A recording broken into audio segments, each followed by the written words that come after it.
What up, y'all? Out here in Illinois, taking my break, and just wanted to holler at y'all about something, something about these engines in these trucks, right? So most of the trucks you see now, these are like the newer mandated, like that truck right there. That's one of the newer EPA mandated trucks that they started doing back in like '07, I believe, um, where the trucks had to basically have clean emissions. And as y'all know, those emissions trucks have been notorious for having issues, and it causes a lot of headaches for owner operators and trucking companies. The after treatment systems on those trucks are just, you know, they've just been headaches, right? And so it costs thousands upon thousands of dollars to keep those trucks running. When they break down, you know, you're gonna have a hefty bill. There's another one right there, right? So when those trucks break down, like I said, your bank account better be on swole. But the reason I'm speaking about that is because I am seeing an epidemic of people taking these newer trucks and they're sticking the older engines in them, right? So like, I've been driving trucks so long, right? I can tell, like, just by the way an engine sounds, I can almost pinpoint exactly what type of engine it is and how many horsepower it is, right? So like a Detroit 60 series, I can close my eyes and pick it out. These newer trucks don't sound like how the older trucks used to sound. If I had to pick a word for how these newer trucks sound in comparison to the older trucks, the word would be emasculated. These newer trucks, they sound emasculated in comparison to the older trucks.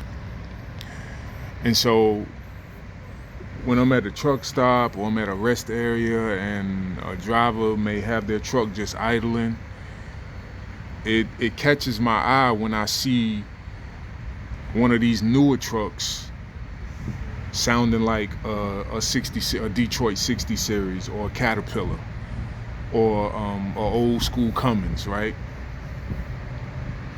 And so it makes me laugh because I know what they did, what they did is illegal. What the epidemic that I'm speaking about is, like I said, they're taking these older engines and they're putting them in these newer trucks, and that's illegal. If you get caught, you're gonna have to pay a hefty fine. Now, do I understand why guys are doing it? Yeah, I completely understand why guys are doing it. They're getting rid of all of that after treatment junk on the truck, and you know, they're just putting the older reliable engines in these newer trucks, because like I said, the after treatment system on these newer trucks, man, is just it's just too expensive to maintain, way too expensive. And you know, it's not reliable. It's not reliable. I want to say over the past few years, I think they've started to dial the system in, and it's starting to get better. But even still, if you're looking for reliability, you have to go with an old school engine. It is what it is.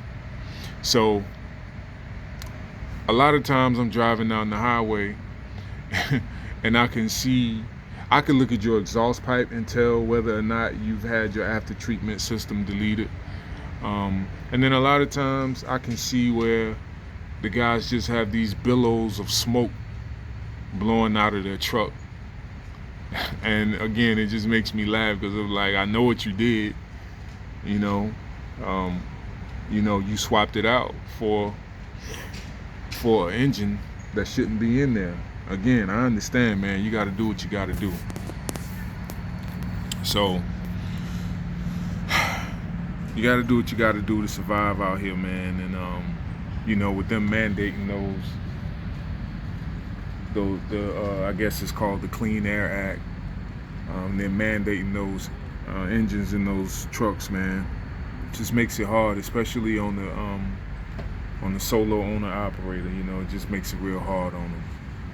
But y'all be careful out there, man. Don't get the wrong DOT officer, or get pulled over or get pulled into the inspection station, man, because from what I've heard, they have been checking for that type of thing. So I recommend, if you have done that, if you have swapped your newer engine out for an older engine, I recommend you running local, man. Don't be out here running, all the lower 48 or whatever, which you can't go to California anyway, with the old school engines. But just be careful. Like I said, I recommend you run local if you're gonna swap your engine out, man.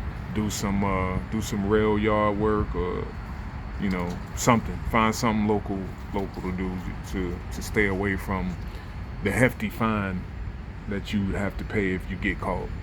So just know, if you have swapped your engine out of your truck and you put an old school Detroit, an old school Caterpillar, an old school Cummins in that truck, it's illegal. You cannot do that. Well, you can do it, and guys are doing it, but legally you're not supposed to do it. So that's all I wanted to come to y'all about today, man. I'll holler at y'all next time. Peace.